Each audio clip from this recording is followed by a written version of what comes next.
There are 5 really big red flags that I've been seeing in business lately. These are things that I see when someone's sharing with me what their business does or their idea for a new business or a new product or service, and immediately I get an uneasy feeling and I think, oh, please don't do that. That's a massive mistake. That's going to cost you a year or 2 years of your time. And I want to share with you those red flags today. I want to make sure that you're not making those mistakes. You're not running down those rabbit holes that lead nowhere. So let me take you through 5 big red flags that I've been noticing lately. So red flag number 1 is just thinking geographically. This means that you think about your business primarily as being in a particular place. So maybe you say, oh, we're the best in Birmingham, or we're the number 1 in Singapore, or what we are doing is all about in London or something like that. So essentially you're defining yourself by geography first. And this is a big red flag because in a digital world, other people who come up with some sort of a similar solution, they can fish in your pond. But if you are defined by geography, you can't fish back in their pond. And eventually all these digital solutions come in and start taking your clients, but you've got no ability to expand beyond your borders. You get stuck with a limited number of customers in a location. And the other secret thing that happens is you get stuck with your employees, because some of the most best and talented people, they all want to work remotely. They want to work with businesses that are thinking globally. They often don't want to work in an office anymore. So your best employees could be all over the world. Your best employees locally might want to work for a company that's doing stuff all over the world. So you're really putting yourself at a disadvantage if you're essentially positioning yourself through location. Now, what's the impact of that? Well, the impact is massive. In your local geography, there's probably millions of people. In the whole world, there's billions of people. So it's quite amazing. I see businesses all the time that go from a local geography and they can get 20, 30 customers per year, and they go out to the big wide world, they get 200, 300 customers per year. So they can become massively oversubscribed just by removing that geographical boundary.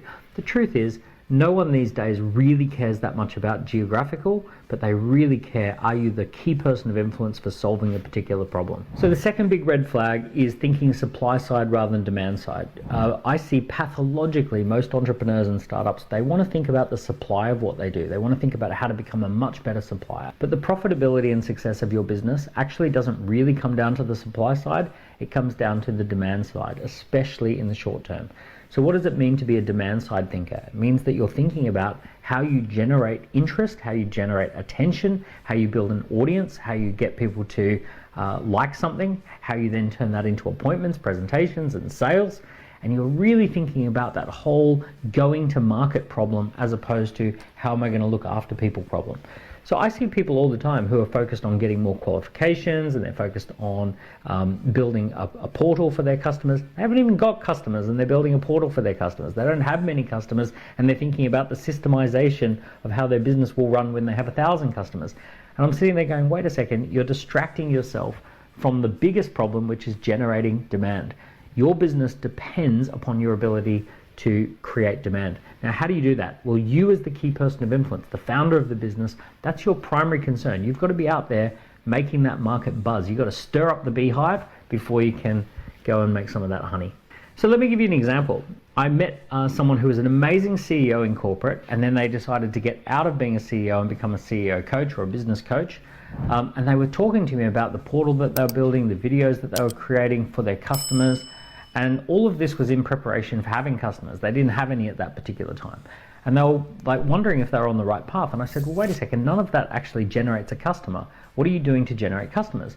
I said, oh, I'm going to set up a website. I'm going to kind of put all my information on there, and I'm going to have a LinkedIn. I said, hold up, let's actually rewind a little bit. What if you sponsor this one live event with 300 of your perfect customers, and you give all of them a copy of your content, print out that report that you've done, and why don't you give an amazing talk and put your email address up on the final slide and tell people to email you if they're interested in having you as a coach.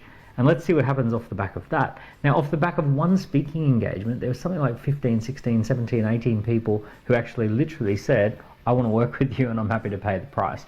So rather than like tinkering with websites and doing all of this stuff, this person went out, got in front of their audience, got in front of their perfect customers, pitched them an idea, pitched them an offer, and they responded. So sometimes it can be way easier than we think, but you've got to stop thinking about the supply side and thinking about the demand side of your business first. So the third big red flag is thinking about your business brand as being separate from you. The truth is, your business is an extension of you. Now, I know you might find like, no, I don't want it to be that. I want it to be this separate thing that runs separately. It's just not the case. Even in big businesses, let me give you a massive example. When Steve Jobs was running Apple, Apple was like Steve Jobs. It was a rebel, it was a misfit, it was a visionary company. It was like always coming up with new ideas, right? And then when Tim Cook took over, it became safe and predictable and reliable, and it became like Tim Cook. And today, Apple is an extension of Tim Cook, and 15 years ago, it was an extension of Steve Jobs. So a business is always an extension of the person who's leading the business ultimately. Now, your small business is definitely an extension of you. And here's the thing. People don't even buy from business brands anymore. They buy from personal brands. We get excited about a personal brand way more than we get excited about a company brand. Did you know that, for example, one footballer, Cristiano Ronaldo, has more social media followers than every single other football club combined in the league? Did you know that Tim Cook has twice as many social media followers as Apple? So people follow people, they don't follow brands. Most people can't even remember what the Google logo looks like in terms of what color each of the letters are. They can't remember that stuff, but they can absolutely picture the names and the faces of the people that they know and like.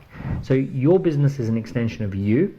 You need to build your personal brand and then use that personal brand to transfer the value to the company brand and the product brands that you offer. Red flag number 4 is when someone fails to put their free employees to work. Imagine you've got these free employees. They're just sitting around, they want to work all day, and you just don't give them anything to do, right? Wouldn't that be crazy if you had these free employees just waiting to work, but they want to help you, but you're not letting them do that? Well, that's technology. Things like ChatGPT, YouTube, Spotify, LinkedIn, all of that, if you give it some content, it's going to go out and do something with that content. So for example, I recorded this video once. It's probably been seen by hundreds or maybe even thousands of people, and it's out there working all the time. This video will still be working in a year or 2 years. If someone finds it, they can watch it. So I'm putting YouTube to work to make sure that people see this content. You should be doing that too. You should be getting YouTube working for you, and Spotify with podcasts, and ChatGPT with creating content. All of this technology for free or almost for free is going to go out there and tell the world about who you are and what you do, if only you will just put it to work. Now, in particular, I do want to zoom in on ChatGPT. So this incredible technology has been around since November 2022. Initially, it was a toy, and initially people were just having a play with it. But it's getting serious now. Everyone in your industry is starting to figure out how to use it. They're figuring out, oh, we can use this to summarize email chains. We can use this to draft content. We can use this to put together a strategy document that we can roll out. We can use this for all sorts of different purposes. If you're not using ChatGPT every single day, that is honestly, it's like having an assistant who you're just not giving any work to. ChatGPT is phenomenal. And initially you think, oh, I'm not sure what the point is. That's only because you're not practiced in it. As soon as you start practicing it, you'll start to realize that this thing can be helping you in so many different ways. All of the people in our company have been trained on how to use ChatGPT. They're encouraged to use it throughout the day. They're encouraged to use it in all sorts of different ways, and it's massively boosting productivity. Red flag number 5 is where you break up with your customers. And what I mean by that is having a business model where your product or service naturally just comes to an end and that's it. So you might sell packages, and the package could be a 3-month package and it comes to an end and that's it. Or maybe you sell something that eventually, like, it solves a problem, but once that problem is solved, that's all finished, all said and done, that's it. So make sure that your business doesn't create a natural end to the value that it can create. Now, I've made this mistake in the past. I used to limit our KPI program to 40 weeks, and then we realized that people wanted way more than 40 weeks of becoming a key person of influence. They were loving it, the environment was working well for them, they were getting so much value, and they wanted to continue way past that point. And we had this silly business model that said, no, the accelerator ends at 40 weeks, which was crazy. So what we've done is we've opened it up. We've said, if you want to continue working with us, we want to continue working with you as well. And naturally, that's massively improved the business. So the key to getting this right is to offer a range of products, some of which are free. We call those gifts. Some of them are easy and cheap. We call those product for prospects. You can then have packages which are specifically designed to deliver a key result that your client wants, and then that naturally flows into a product for clients or a subscription product. So what you want to do is have a nice gentle flow where it's gift, product for prospects, core offering, and then product for customers.